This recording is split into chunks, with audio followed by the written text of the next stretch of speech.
Hello my YouTube family, તો મારા વ્લોગમાં તમારું સ્વાગત છે. અને સ્કૂલો પણ ચાલુ થઈ ગઈ છે. તો આજે પ્રેયસ ચાલ્યો સ્કૂલે. સવારના વાગે છે 6:30. હેલો ગાઈસ, તો પ્રેયસને લાગી છે ભૂખ. જો તો હું બનાવું છું પ્રેયસ માટે ફ્રેન્ચ ફ્રાય.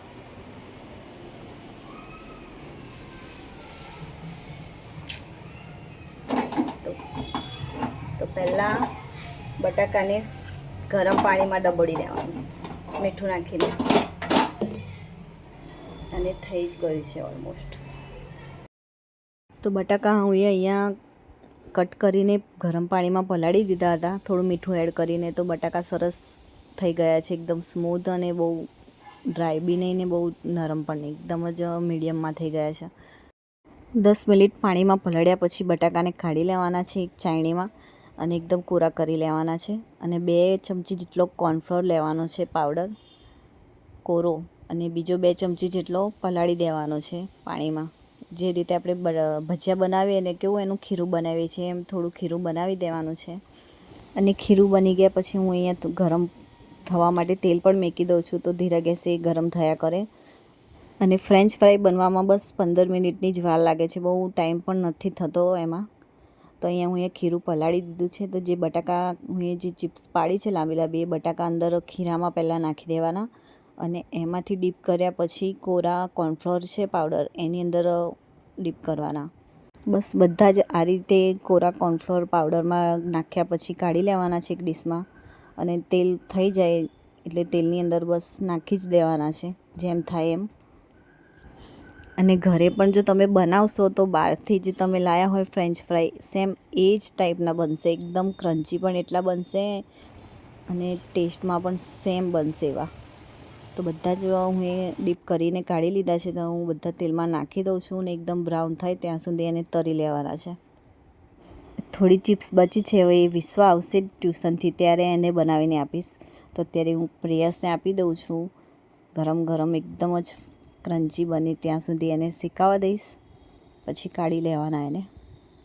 અને તમે જેવા એને તેલમાં નાખશો ને, તૈયારીમાં જ ક્રન્ચી થઈ જશે એ. જરા પણ એકબીજા જોડે ચોંટશે પણ નહીં, એટલા સરસ રીતે બની જશે, ફ્રાય થઈ જશે. જોઈ શકો છો તમે કેટલા સરસ રીતે તરાઈ ગયા છે. બસ એને બનવામાં તો કંઈ વાર લાગતી જ નથી, 10 જ કે 15 મિનિટમાં બનીને તૈયાર થઈ જાય છે. તો તમે 15 મિનિટમાં જો તમને ભૂખ લાગે તો તમે આ રીતે પણ બનાવી શકો છો ફ્રેન્ચ ફ્રાય. તો અત્યારના છોકરાઓને તો આવી બધી વસ્તુ વધારે ભાવે છે, અને છે પણ ઘરની બનાવેલી છે એટલે વધારે હેલ્ધી બી છે, અને ટેસ્ટમાં પણ બહુ સરસ છે. તો તમે આવી રીતે ઘરે બનાવશો તો નાના મોટા બધા જ સારી રીતે એને એન્જોયથી ખાશે.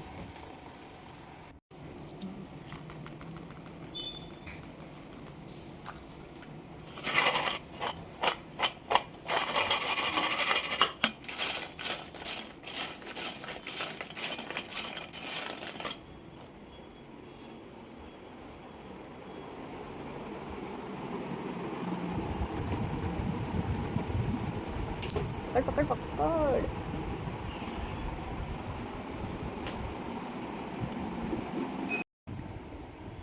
મસ્ત લાગે છે.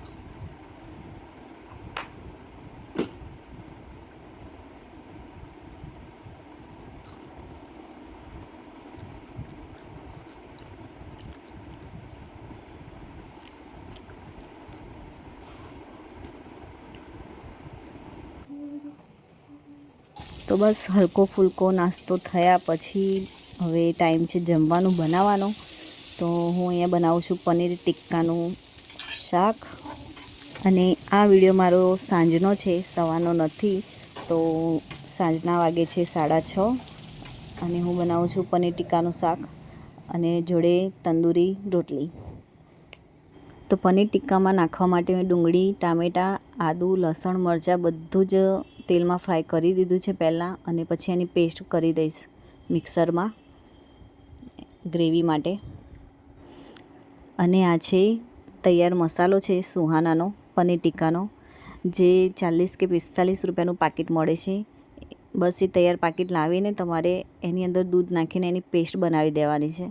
તો હું અહીંયા એને દૂધમાં પલાળી દઉં છું પહેલાં 5 મિનિટ પહેલાં.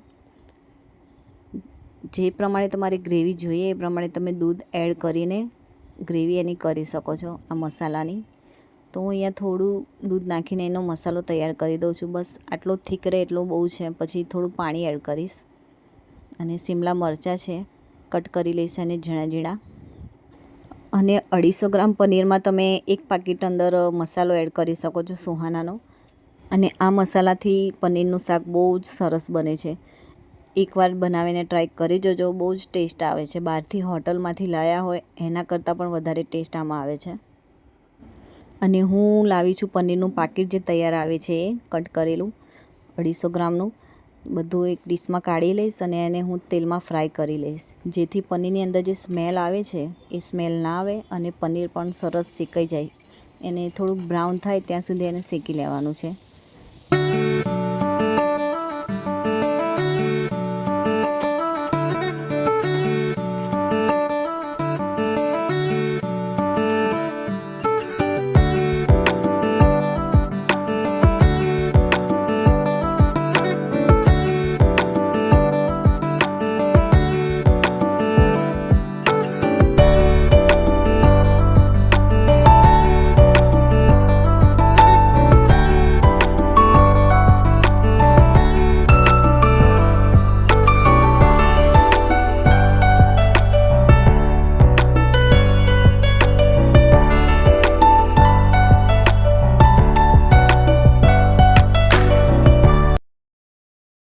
કઢાઈમાં તેલ નાખીને જીરું પણ હું એ નાખી દીધું છે. 2 તેજ પત્તા નાખ્યા છે, થોડી હિંગ નાખી છે. બધી વસ્તુ તેલમાં થોડી થઈ જાય પછી શિમલા મરચાં અંદર નાખી દેવાના છે.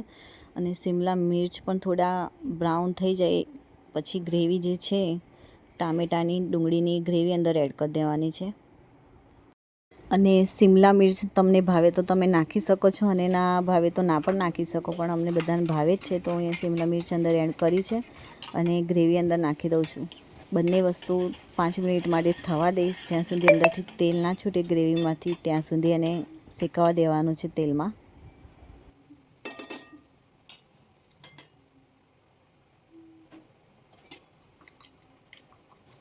અને ગ્રેવી થઈ ગઈ છે, ગ્રેવીમાંથી તેલ પણ છૂટી ગયું છે. તો હવે એની અંદર આપણે બધા મસાલા એડ કરી દઈશું.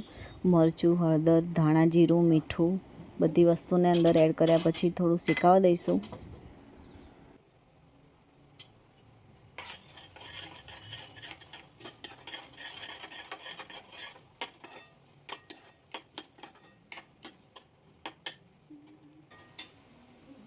અને ગ્રેવી જોડે હું એ મોટી મોટી એક ડુંગળી પણ કટ કરી હતી એ પણ હું અંદર નાખી દઈશ, કેમ કે ડુંગળી થોડી કાચી પાકી અંદર આવે તો વધારે ટેસ્ટ લાગે છે એનો.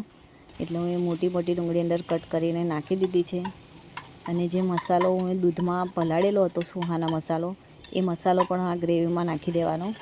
અને બસ ગ્રેવીમાં નાખ્યા પછી 5 મિનિટ થવા દેવાનું. અને તમારે જેટલી થીક ગ્રેવી જોઈએ એટલું પાણી અંદર એડ કરવાનું.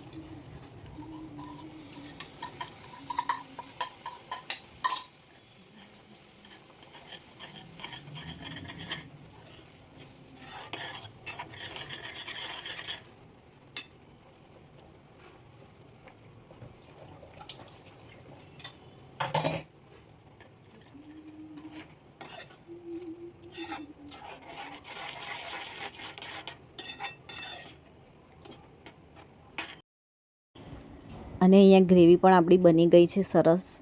ગ્રેવીમાંથી તેલ પણ છૂટી ગયું છે. તો જે પનીર આપણે જે શેકેલો હતો એ પનીર અંદર નાખી દેવાનું છે ગ્રેવીમાં. અને પનીર નાખ્યા પછી પણ થોડું થવા દેવાનું છે અને 5-10 મિનિટ. બસ અહીંયા શાક આપણું તૈયાર છે પનીર ટીક્કાનું. તો લીલા ધાણા અંદર એડ કરી દઈશું. અને જે હું એ પનીર રાખ્યું હતું થોડું એક્સ્ટ્રા, એ પનીર આપણે ઉપરથી છીણીને એને નાખી દેવાનું છે. તો અહીંયા આપણું પનીર ટીક્કાનું શાક તૈયાર છે.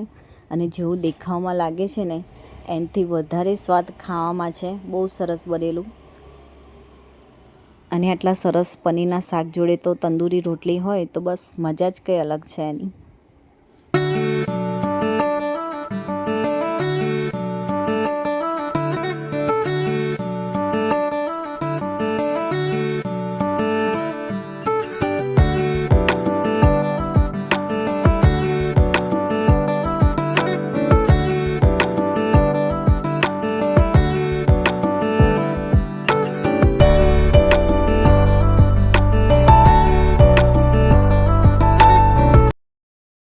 અને તંદૂરી રોટલી બનાવવા માટે હું અહીંયા લઉં છું મેંદો. 2 વાટકી જેટલો મેંદો લીધો છે, એને આપણે ચાળી લેવાનો છે અને ચાળ્યા પછી એને મોયણ પણ આપવાનું છે. તો એની અંદર થોડું તેલ નાખીશું. 2 ચમચી જેટલું તેલ નાખવાનું છે અને 1 વાટકી જેટલું દહીં નાખવાનું છે એની અંદર. તો હું અહીં 1 વાટકી દહીં નાખું છું અને ઈનો નાખવાનો છે એને, જેથી સોફ્ટ બને એકદમ જ તંદૂરી રોટલી. અને મીઠું 1 ચમચી નાખી દેવાનું છે અને લોટ બાંધી દેવાનો છે બધું વસ્તુ મિક્સ કરીને. તો પહેલાં આ બધી વસ્તુ નાખ્યા પછી એને મિક્સ કરી લેવાનું છે 2 મિનિટ સુધી અને પછી એનો લોટ બાંધવાનો છે, જેથી બધી વસ્તુ અંદર મિક્સ થઈ જાય. ઈનો, દહીં ને મોયણ નાખ્યું છે તેલ, એ બધી વસ્તુ મિક્સ અંદર થઈ જાય બરાબર અને એનો લોટ બાંધી દેવાનો છે. એકદમ બહુ કાઠો બી નહીં ને ઢીલો પણ નહીં, બહુ ઢીલો પણ લોટ નથી બાંધવાનો એનો, કેમ કે એને 5 મિનિટ રેસ્ટ આપીશું તો લોટ થોડો સ્મૂથ થઈ જશે ઓટોમેટિક. એટલે લોટ થોડો કાઠો જ રાખવાનો છે એનો. અને પછી લોટ બાંધાયા પછી એને એક થેલીમાં છે ને પેક કરીને મૂકી દેવાનો, જેથી એની અંદર જે આપણે ઈનો નાખ્યો છે એ અંદર એક્ટિવ થઈ જાય અને લોટ થોડો ફૂલી જાય. 5-10 મિનિટ રેસ્ટ આપ્યા પછી લોટ અહીંયા સરસ થઈ ગયો છે આપણો. જેવો કાઠો બાંધેલો હતો તો એકદમ સ્મૂથ થઈ ગયો છે ઓટોમેટિક જ. એટલે પહેલેથી જ લોટ કાઠો બાંધવાનો, એટલે તમને એની રોટલી બનાવવામાં થોડી આસાની થાય. અને હું અહીંયા જેટલી તંદૂરી રોટલીની સાઇઝ હોય એ પ્રમાણે હું લોયા કરી દઈશ એના. અને તંદૂરી રોટલી તો ગરમ ગરમ જ સારી લાગે છે, એટલે તમારે જ્યારે પણ જમવાનું હોય ત્યારે તમે 5 મિનિટ પહેલાં એને બનાવી શકો છો અને એને બનતા વાર પણ નથી લાગતી. અને તંદૂરી રોટલીમાં આપણે લીલા ધાણા પણ અંદર નાખવાના છે ઉપરથી. તો હું એ લીલા ધાણા પણ હું એ કટ કરી લીધા છે ઝીણા ઝીણા. હવે અહીંયા કોરો લોટ લઈને હું એને પહેલાં વણી લઈશ.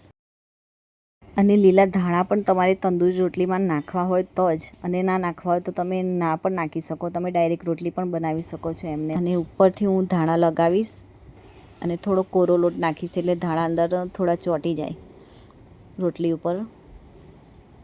બસ આ રીતે તમારે જેટલી સાઇઝમાં બનાવી હોય રોટલી એ સાઇઝમાં તમે બનાવી શકો છો. અને રોટલી બની ગયા પછી જે ધાણા આપણે આગળ લગાવ્યા છે તો એ પાછળની સાઈડ આપણે પાણી લગાવવાનું છે, જેથી તવી ઉપર ચોંટી જાય તંદૂરી રોટલી. તો પાછળ પાણી લગાવ્યા પછી હું તંદૂરી રોટલીને તવી ઉપર નાખી દઈશ, જેથી રોટલી એકદમ જ અંદર ચોંટી જાય. અને તવી પર નાખ્યા પછી એને 2 મિનિટ થવા દેવાનું છે અને થોડું કડક થઈ જાય પછી એને તવાને ઊંધો કરી દેવાનો છે ગેસ ઉપર. આગળના ભાગ જે ધાણા આપણે લગાવેલા હતા એ ભાગેથી ડાયરેક્ટ આપણે ગેસ ઉપર જ શેકવાની છે એને. એકદમ ધીરા ગેસે શેકવાની છે, જેથી બળે નહીં રોટલી. અને તમે જોઈ શકો છો તંદૂરી રોટલી કેટલી સરસ લાગે છે, બની પણ એટલી સરસ છે, ખાવામાં પણ એકદમ સ્મૂધ.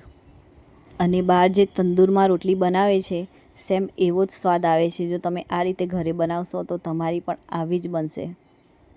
અને જોઈ શકો છો એકદમ ફૂલીને કેટલી સરસ બની છે. હવે એની ઉપર તમે તેલ પણ લગાવી શકો છો, ઘી પણ લગાવી શકો છો અને બટર પણ લગાવી શકો છો. તો જ્યાં સુધી તવી પર છે તો થોડું બટર કે ઘી લગાવી દેવાનું ઉપર. તો હું અહીંયા ઘી લગાવું છું અને ઘી લગાવ્યા પછી થોડી શેકી દઈશ એને. ધીરા જ ગેસે શેકવાની છે અને જેથી બળે નહીં. અને આ જ પ્રોસેસથી તમે ઘરે બનાવશો તંદૂરી રોટલી તો સેમ તમારી બહાર તંદૂરી રોટલી મળે છે સેમ એવી જ બનશે. ખાવામાં પણ એટલી ટેસ્ટી લાગશે.